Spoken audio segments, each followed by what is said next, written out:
जागो, पहाड़ के लोगों जागो, पहाड़ वासियों जागो। अगर नहीं जागे तो इतिहास कभी आने वाली पीढ़ियां आपको और हमको क्षमा नहीं करेंगी। उत्तराखंड क्रांति दल एक क्षेत्रीय दल है। 1979 में डॉक्टर डीडी पंत के नेतृत्व में इस दल का गठन हुआ और श्रद्धेय उत्तराखंड के गांधी, पर्वती गांधी बड़ुन जी के संरक्षण में और उनके मार्गदर्शन में यह दल आगे बढ़ा। 22 साल तक हमने राज्य की लड़ाई लड़ी और 1994 क्या हुआ ऐतिहासिक आंदोलन भी है, जिसमें हिंदुस्तान का कोई हिस्सा ऐसा नहीं था जो इस राज्य आंदोलन से प्रभावित नहीं हुआ हो। चाहे वो बंबई का पर्वतीय समाज हो, चाहे वो गुजरात का पर्वतीय समाज हो, चाहे वो दिल्ली का पर्वतीय समाज हो, जहां जहां भी पर्वतीय निवास करता है, सारा भारत आंदोलित हुआ, पर्वतीय समाज आंदोलित हुआ। और 1994 का वह ऐतिहासिक राज्य आंदोलन भी सबके सामने है, जिसने पहली बार हिंदुस्तान की जनता को यह बताया, जिसने राष्ट्रीय दलों को यह अवगत कराया कि किराए की लाखों भीड़ इकट्ठा करके भले ही थोड़ी देर के लिए लोग राजनेता बनने का नाटक करते हो, लेकिन पहाड़ से जिस तरीके से गंगा और यमुना निकल करके सारे देश को नया जीवन देती हैं, उसी तरीके से 1994 2 अक्टूबर का वो जन सैलाब, वो जनता की गंगा जो दिल्ली की सड़कों पर जो है सैलाब के रूप में निकली थी, ये दीगर बात है कि वो आंदोलन किन कारणों से असफल हुआ। मैंने पहले ही कहा कि हमारे लोगों की सोच बहुत छोटी है। हमारे यहाँ पहाड़ी में कोनी खुटामुनी शोचाणी, और पहली बार भारत के इतिहास में उत्तराखंड के लोगों का बलिदान भी, जब भी उत्तराखंड का सही इतिहास लिखा जाएगा, स्वर्णाक्षरों में लिखा जाएगा। 1962 की भारत चीन की लड़ाई रही हो, 1965 का भारत पाकिस्तान का युद्ध हो, 1971 का भारत बांग्लादेश का युद्ध हो, या मौजूदा कारगिल ऑपरेशन हो, सबसे ज्यादा जवान कटा है उत्तराखंड की धरती का कटा है। सबसे ज्यादा मां की गोद सुनी हुई है, बहन की मांग का सिंदूर पूछा है तो उत्तराखंड की मां की गोद सुनी हुई है, बहन की मांग का सिंदूर पूछा है। आज भी सियाचिन में 18,000 की ऊंचाई पर, आज भी कश्मीर के बॉर्डर में सर्वाधिक ऊंचाई पर 15 से 20 फुट बर्फ में अगर कोई जवान देश की सीमा के लिए बंदूक ताने खड़ा है तो वो कुमाऊं रेजिमेंट का बेटा है, गढ़वाल रेजिमेंट का बेटा है, उत्तराखंड की धरती का बेटा है। तो जिस कौम ने इस देश को सब कुछ दिया, जिस कौम ने इस देश के लिए हमेशा त्याग ही त्याग किया, वो कौम अगर अपने घर में पराई होगी और वो कौम अगर जागृत नहीं होगी, अगर वो कौम छोटे छोटे झगड़ों में लिपट करके अपने आने वाली पीढ़ी के भविष्य के बारे में नहीं सोचेगी, तो उस कौम को कोई नहीं बचा सकता, ब्रह्मा विष्णु महेश भी आके नहीं बचा सकता।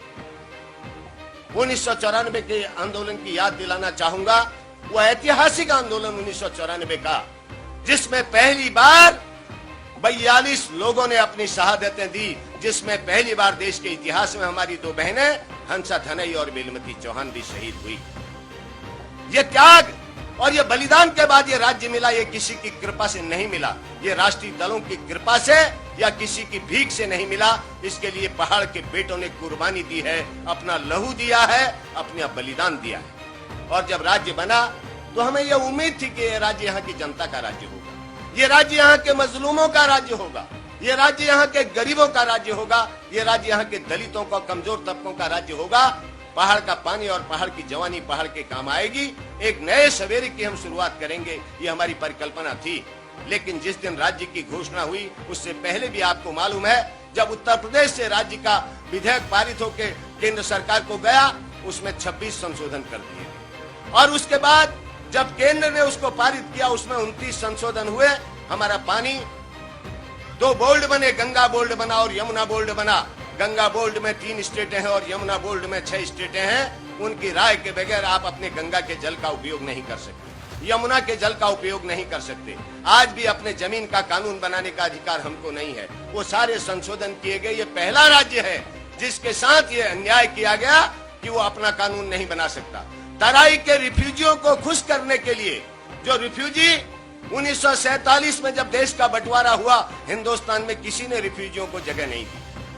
उत्तराखंड के लोग थे जिन्होंने पूर्वी पाकिस्तान से आने वाले और पश्चिमी पाकिस्तान से आने वाले लोगों को उत्तराखंड की तराई में जगह दी। कहा तुम्हारी रगों में भी हमारा एक खून बहता है, आओ तराई में बसो। वो भिखारी की तरह आए, सब कुछ लूटा के आए, और जब उत्तराखंड में आए, लाखों के करोड़ों के मालिक बने, बड़े बड़े फार्मों के मालिक बने, तो उन्होंने कहा कि हमारी संस्कृति पहाड़ियों से नहीं मिलती, हम तो तलवार चला देंगे। उनके हितों की सुरक्षा के लिए दिल्ली की सत्ता में बैठे लोगों ने राज्य के तमाम हितों के साथ कुठाराघात किया। हमारी आज तक कोई कृषि नीति नहीं है, हमारी शिक्षा नीति नहीं है, हमारी रोजगार नीति नहीं है, हमारी उद्योग नीति नहीं है, हमारी पर्यटन नीति नहीं है। जब नीतियां नहीं है तो आपने कितने खड़ंजे बनाए, कितने रोडों का शिलान्यास किया, ये मायने नहीं रखता। किसी भी सरकार की पहचान उसकी नीतियों से होती है। और पूरे उत्तराखंड में आक्रोश है। आक्रोश इस बात को लेकर के है कि हमने विधानसभा में कई बार इस बात को रखा, ये ठीक है पहाड़ में पर्यावरण की सुरक्षा करनी है, पेड़ बचाने हैं, लेकिन पहाड़ में अगर बड़े उद्योग नहीं लग सकते तो कुटीर उद्योगों का जाल फैलना चाहिए। पहाड़ के लोगों को रोजगार मिलना चाहिए। आज रोजगार की स्थिति बहुत खराब है। जो पर्यटन है उसको विकसित किया जाना चाहिए। यहाँ पर बद्रीनाथ है, केदारनाथ है, गंगोत्री, यमुनोत्री, आपका जो है बागेश्वर, जागेश्वर जैसे तीर्थ धाम है। यहाँ पर धार्मिक पर्यटन विकसित हो सकता है, यहाँ पर आध्यात्मिक पर्यटन विकसित हो सकता है, यहाँ पर नैसर्गिक पर्यटन विकसित हो सकता है। लेकिन सरकार, जब उसकी कोई इच्छा शक्ति हो, जब सरकारों को इस बात की पीड़ा हो, दर्द हो कि वास्तव में इस कौम के लिए, इस समाज के लिए हमें कुछ करना चाहिए। फर्क इतना ही हुआ, उत्तर प्रदेश का एक छोटा टुकड़ा अलग हो गया। आज पहाड़ का आदमी अपने घर में पराया है। ये स्थितियां हैं। इसलिए आज इस गोष्ठी की सार्थकता है। ये गोष्ठी इसलिए रखी गई है, ये चिंतन शिविर इसलिए है कि उत्तराखंडियों जागो, पहाड़ के लोगों जागो, पहाड़ वासियों जागो। अगर नहीं जागे तो इतिहास कभी आने वाली पीढ़ियां आपको और हमको क्षमा नहीं करेगी। 22 सालों तक हमारे लोगों ने न खा करके, न पी करके, भूखे रहकर, नंगे रहकर, सड़कों पर रहकर आंदोलन किया। और पूरे उत्तराखंड की जनता के सहयोग से, चाहे हमारे दिल्ली के भाई हो, चाहे हमारे बॉम्बे के भाई हो, चाहे हिंदुस्तान के किसी भी महानगर के हमारे पर्वतीय समाज हो, सबका सहयोग रहा, राज्य बना। लेकिन इस राज्य में आज भी किसी भी क्षेत्र में देख लीजिए उत्तराखंडी का क्या भविष्य है। दिल्ली का उद्योगपति आए, बॉम्बे का उद्योगपति आए, मल्टीनेशनल आए, वो उद्योग लगाए, सब्सिडी खा के चला जाए, या उद्योग खड़ा रहेगा तो मजदूर भी बलिया से आएगा, मजदूर भी गोंडा से आएगा, मजदूर भी बस्ती से आएगा, फैक्ट्री मालिक भी बाहर से आएगा और सारी पूंजी हमारी खाएगा। हमने इस बात को कहा कि हमारे लोगों के लिए आरक्षित औद्योगिक नीति में स्थान रहने चाहिए। आया अगर 100 उद्योग लगते हैं तो कम से कम 70 उद्योग उत्तराखंडियों को मिलने चाहिए। चाहे वो जॉइंट सेक्टर में लगाएं, चाहे वो व्यक्तिगत सेक्टर में लगाएं, चाहे वो किसी भी सेक्टर में लगाएं। और खास तौर से जो हमारा प्रवासी पर्वतीय है, जो पूंजी लगा सकता है, उसके लिए आरक्षण की व्यवस्था होनी चाहिए। ये बात मैंने हाउस में कही है, अभी इससे पहले जो सत्र हुआ था, और अभी जो होगा उसमें भी कहेंगे। हम उस उद्योग नीति को स्वीकार नहीं करेंगे। ऐसी सरकारों की जो लगातार 55 साल तक इस उत्तराखंड को लूटती रही हैं, उनकी धज्जियां उत्तराखंड की जनता उड़ाएगी। उनको पहाड़ की सरजमी पे पांव नहीं रखने देगी। यह हमारा संकल्प है। हमने इस बात को कहा है कि पहाड़ के बेटों ने इस देश के लिए अपना खून दिया है, तो पहाड़ के बेटों को इस बात का अधिकार मिलना चाहिए कि रोजगार से लेकर, पूंजी निवेश से लेकर, उद्योगों में लाभ से लेकर सारे क्षेत्र में उत्तराखंड की हिस्सेदारी तय होनी चाहिए। उत्तराखंड के पर्यटन में उसकी हिस्सेदारी तय होनी चाहिए।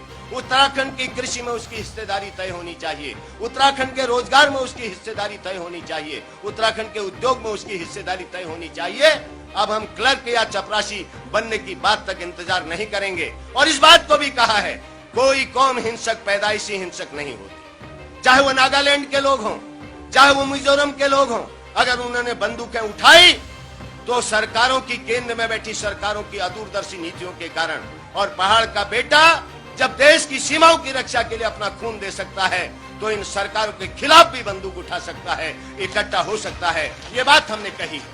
ये दोनों राष्ट्रीय पार्टियां, चाहे वो कांग्रेस हो, चाहे वो भारतीय जनता पार्टी हो, पहाड़ और पहाड़ियों की नंबर 1 की दुश्मन है और हमेशा रहेंगी। ये बात मैं कहना चाहता हूं। अगर आप चाहते हैं कि इन राष्ट्रीय पार्टियों को इस उत्तराखंड की सरजमी से नेस्तनाबूद किया जाए, तो आपको क्षेत्रीय ताकत बनानी पड़ेगी। एक बार जब आसाम में क्षेत्रीय पार्टी आ सकती है, नागालैंड में आ सकती है, मिजोरम में आ सकती है, महाराष्ट्र में आ सकती है, तमिलनाडु में आ सकती है, उड़ीसा में आ सकती है, चंद्रबाबू नायडू की सरकार वहां विकास की नई धारा बहा सकती है, तो क्या कारण है कि उत्तराखंड में क्षेत्रीय राजनीतिक दल सत्ता में क्यों नहीं आ सकता? यह भी आज की बहस का मुद्दा होना चाहिए। हमेशा लोगों ने बहुत छोटा सोच क्या हुआ?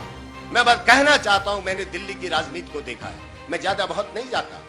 और जो नेता है उन्होंने लोगों को, अपने चारणों को इकट्ठा किया, रामलीला मंचों से अपनी आरतियां करवाई, अपनी स्तुतियां करवाई, और यही सिलसिला चलते चलते जितने भी राष्ट्रीय नेता हुए इस पहाड़ की धरती से, वो इतने बौने राष्ट्रीय नेता हुए, वो दिल्ली के तख्ते ताउस पर विराजमान भले ही रहे हों, लेकिन कभी उनको पहाड़ की धरती ने एक छत्र अपना नेता नहीं माना। वो कितने ही बड़े केंद्र में बैठे हुए नेता, चाहे कांग्रेस के रहे हों चाहे भाजपा के रहे, क्योंकि उनका कोई दर्द इस उत्तराखंड के प्रति नहीं रहा, उनकी कोई पीड़ा इस उत्तराखंड से नहीं रही, उनकी कोई इस पहाड़ के आम आदमी के हित के प्रति कभी चिंता नहीं रही।